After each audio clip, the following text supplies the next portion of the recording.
Alleluia, alleluia, alleluia, alleluia, alleluia, alleluia, alleluia.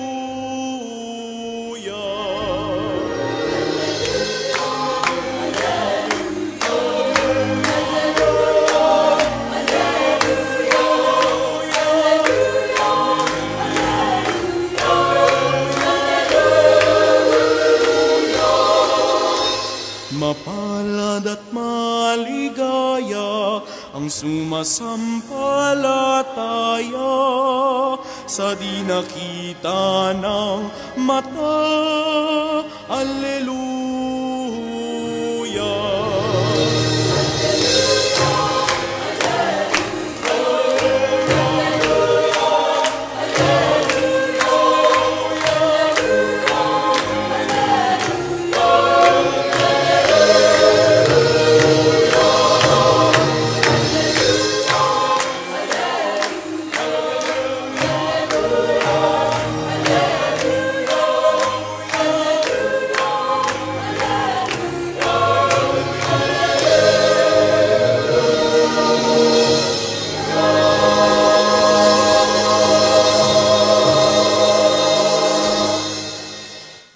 Sumainyo ang Panginoon. At sumaiyo rin.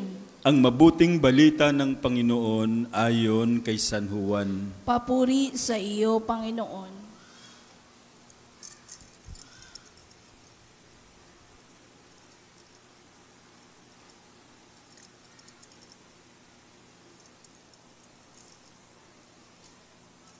Kinagabihan ng linggo ding iyon, ang mga alagad ay nagkakatipon. Nakapinid ang mga pinto ng bahay na kanilang pinagtitipunan dahil sa takot nila sa mga Hudyo. Dumating si Jesus at tumayo sa gitna nila. Sumainyo ang kapayapaan, sabi niya. Pagkasabi nito, ipinakita niya ang kanyang mga kamay at ang kanyang tagiliran. Tuwang-tuwa ang mga alagad nang makita ang Panginoon. Sinabi na naman ni Jesus, sumainyo ang kapayapaan. Kung paanong sinugo ako ng Ama, gayon din naman sinusugo ko kayo. Pagkatapos sila hiningahan niya at sinabi, tanggapin ninyo ang Espiritu Santo, ang patawarin ninyo sa kanilang mga kasalanan ay pinatawad na nga. Ang hindi ninyo patawarin ay hindi nga pinatawad. Ngunit si Tomas na tinaguri ang kambal, isa sa 12, ay wala roon nang dumating si Jesus, kaya't sinabi sa kanya ng ibang alagad, nakita namin ang Panginoon. Sumagot si Tomas, hindi ako maniniwala hanggat di ko nakikita ang butas ng mga pako sa kanyang mga kamay at naisusuot dito ang aking daliri at hanggat hindi ko naipapasok ang aking kamay sa kanyang tagiliran. Makalipas ang 8 araw, muling nagkatipon sa loob ng bahay ang mga alagad, kasama nila si Tomas. Nakapinid ang mga pinto, ngunit pumasok si Jesus at tumayo sa gitna nila. Sinabi niya, sumainyo ang kapayapaan. Saka sinabi kay Tomas, tingnan mo ang aking mga kamay at ilapit dito ang iyong daliri. Ipasok mong iyong kamay sa aking tagiliran, huwag ka nang mag-alinlangan, maniwala ka na. Sumagot si Tomas, Panginoon ko at Diyos ko. Sinabi sa kanya ni Jesus, naniniwala ka na ba sapagkat nakita mo ako? Mapalad ang mga naniniwala kahit hindi nila ako nakita. Marami pang kababalaghang ginawa si Jesus na nasaksihan ng mga alagad, ngunit hindi natatala sa aklat na ito. Ang mga natala rito'y sinulat upang sumampalataya kayong si Jesus, ang Mesiyas, ang anak ng Diyos, at sa gayoy magkaroon ng buhay sa pamamagitan niya. Mga kapatid, ang mabuting balita ng ating kaligtasan. Pinupuri ka namin, Panginoong Jesucristo.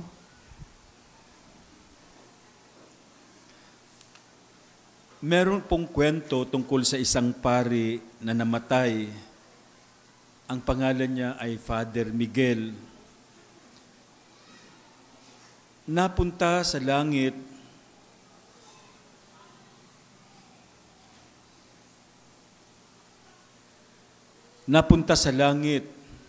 ang namatay na pare.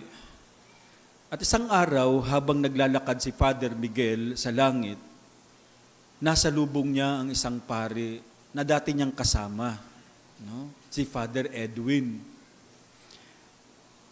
Si Father Edwin ay lumabas sa pagkapari, natukso, hindi nakatiis sa buhay pagpapari, kaya lumabas.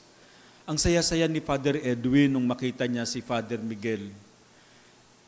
Sabi ni Miguel, na medyo nagtataka siya, sabi niya, tinanong niya si Father Edwin, buti na lang napunta ka sa langit. No? Sumagot si Father Edwin, hindi rin ako makapaniwala na mapupunta ako sa langit dahil marami akong kasalanan at hindi ako naging totoo sa aking commitment bilang pari. Pero I think napunta ako sa langit dahil sa awa ng Diyos, because of His divine mercy. Habang nakikinig si Father Miguel, umiyak siya. Manon siya. Sabi ni Father Edwin, bakit ka umiiyak? Kung alam kong may divine mercy, sana nag-asawa na lang din ako. Joke to naming mga pare pag kami nagkakatipon. Sabi namin, magkikita-kita pa rin tayo sa langit dahil sa awa ng Diyos.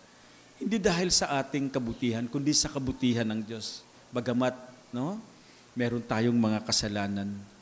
Alam niyo po, nung buwan ng Mayo 2000, batay na rin sa dekreto ng Congregation of Divine Worship, iprinoklama ni Saint John Paul II, dati nating Pope John Paul II, naging santo na ang bawat ikalawang linggo ng Pasko ng Pagkabuhay ay tatawaging linggo ng banal na awa. No? Every second Sunday of Easter will be called the Divine Mercy Sunday. Alam niyo mga kapatid, ano bang kaibahan ng grasya at awa? No? What is the difference between grace and mercy? Grace is when you get the good things you don't deserve. That is biyaya. When you get good things that you don't deserve. While mercy is when you are spared from the bad things you deserve. Nakukuha nyo? Diba? Kaya awa siya Dapat sa atin pero hindi. Dahil naawa ang Diyos. Pero yung biyaya, hindi sa atin, pero ibinigay pa rin sa atin. No? Ang awa ay isang katangiang inilalapat natin lamang sa Diyos. No? Sapagkat siya ang pinagmumula ng awa. Alam niyo ba, itong awa na ito is a one-way relationship from God to us. Alam niyo, one-way relationship? Hindi tulad ng love. Love is a two-way relationship. Mahal natin ang Diyos mahal din tayo. Is a two-way relationship. Pero ang awa is a one-way relationship from God to us. Naawa ba kayo sa Diyos? Ang Diyos ang naaawa sa atin. No? Dahil hindi man tayo pwedeng natin kaawa ng Diyos, Diyos yun. No? Nasa Kanya na ang lahat. Tayo ang nangangailangan ng awa. Kung naaantig man tayo sa ating kapwa, kung naaawa tayo sa ibang tao, ang pinagmumulan pa rin nito ay ang Diyos. Naging daluyan lang tayo, ginagamit lang tayo ng Diyos, no? Na maging daluyan ng Kanyang awa. Ang pinagmumulan pa rin nito ay Diyos. Kaya it's a one-way relationship ang awa. Dalawang puntong nakita ko sa ating ebanghelyo ngayon na pwede nating i-connect sa itong divine mercy. Una, ang mga alagad ni Jesus na dapat pinagalitan niya nung siya'y nagpakita. Na dapat pinarusahan, dapat pinahirapan, no? They deserve condemnation and punishment. Pero ang unang ibinigay ni Jesus nung siya'y nagpakita sa kanyang mga alagad ay kapayapaan. You see? Di ba? Kaya nung nagpakita siya, ang una niyang binanggit, sinabi niya sa kanila, peace be with you. Sa totoo lang, hindi lang naman si Pedro ang nag-deny sa Panginoon. Hindi lang si Judas ang nagkanulo sa kanya. Lahat sila. Lahat sila. Except kay John na naiwan doon sa paanan ng krus with Mary. Of course, si Maria, nanay yun. Pero lahat ng mga alagad niya nagtakbuhan. Di ba? Walang naiwan kundi si John and Mary. Kaya lahat sila dininay nila si Jesus. Sa ating ebanghelyo ngayon, naglak ng pintuan ang mga alagad ni Jesus, nagtatago. But when Jesus appeared in their midst, ang sabi ni Jesus, "Peace be with you." Hindi galit, hindi paghukom, hindi parusa ang dala ni Jesus na muling nabuhay. Iba ang Diyos sa atin. Marahil kung tayo yun, naku, anong sasabihin natin? Ang kakapal ng mukha nyo, no? Nagtatago pa kayo dito, ha? No, siguro kung tayo yun, no? Wala kayong mga utang na loob. Walang kwentang mga kaibigan kayo. Baka kung tayo yun, kasi ganun ang ugali natin. Pero hindi ganyan ng Diyos. He is God of mercy. He is the divine mercy. The original Hebrew word that Jesus used is shalom, ang sinabi niya. No? Of course, kapayapaan ng translation natin, pero hindi yun ang equal actually translation ng shalom.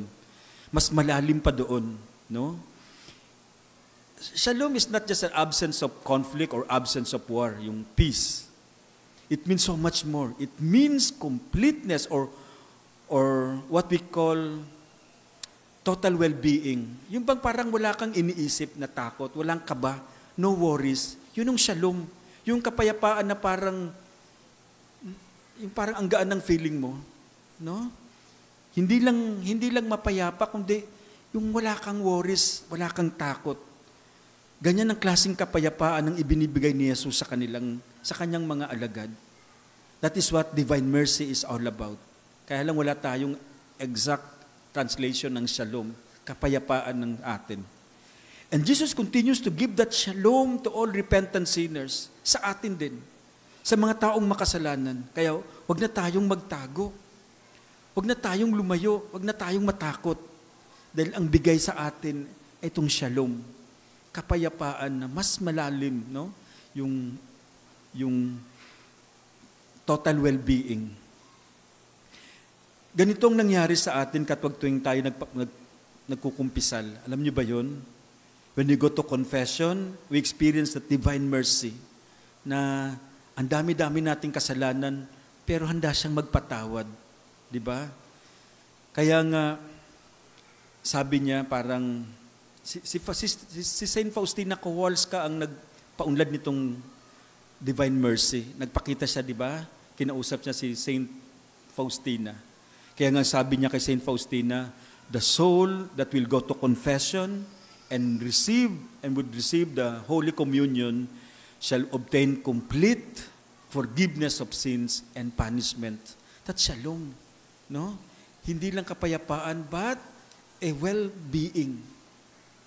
Now, pangalawa, ang mga alagad ay nakatanggap ng kapatawaran sa kabila ng lahat. Binigyan sila ng misyon na dalhin din itong kapatawaran, kapayapaan sa ibang tao. They who received mercy and forgiveness are now tasked by God to share this shalom to all nations and people. Sa Ebanghelyo, hinipan niya sila.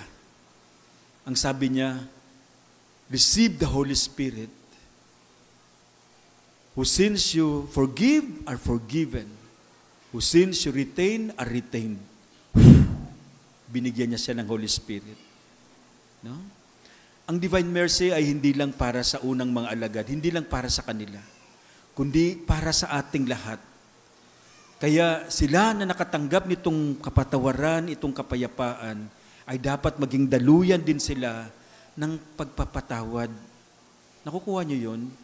Ng kapayapaan. Kasi sa bawat isa sa atin ay may Pedro. Sa bawat isa sa atin ay may Judas. Maraming pagkakataon, pagkakanulo natin ng Diyos. Maraming pagkakataon na nasasaktan natin siya. Maraming pagkakataon na iniiwan natin siya. No? Pero humihingi pa rin tayo ng tawad sa Kanya.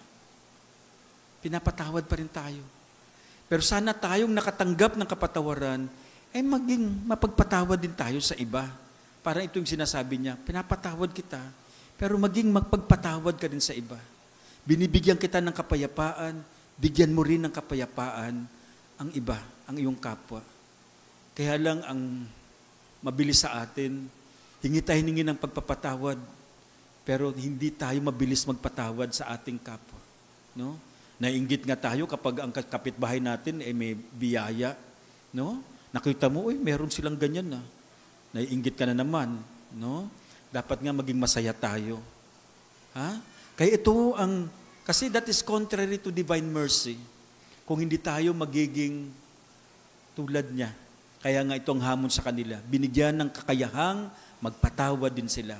Binigyan ng kakayahang maging daluyan ng kapayapaan para sa iba. No? Kaya, sana, kapag tayo nakatanggap ng awa mula sa Diyos, maging ganun din tayo, marunong tayo magpatawad. And we should always remember, grace is when you get things you don't deserve. Mercy is when you are spared from things, bad things, you deserve. Kaya lagi nating sasambitin, Jesus, King of Mercy, anong tagod natin? We trust in you. Lagi nating sasabihin. At maging sanang tulad niya, maging daluyan ng kapayapaan at kapatawaran. Amen?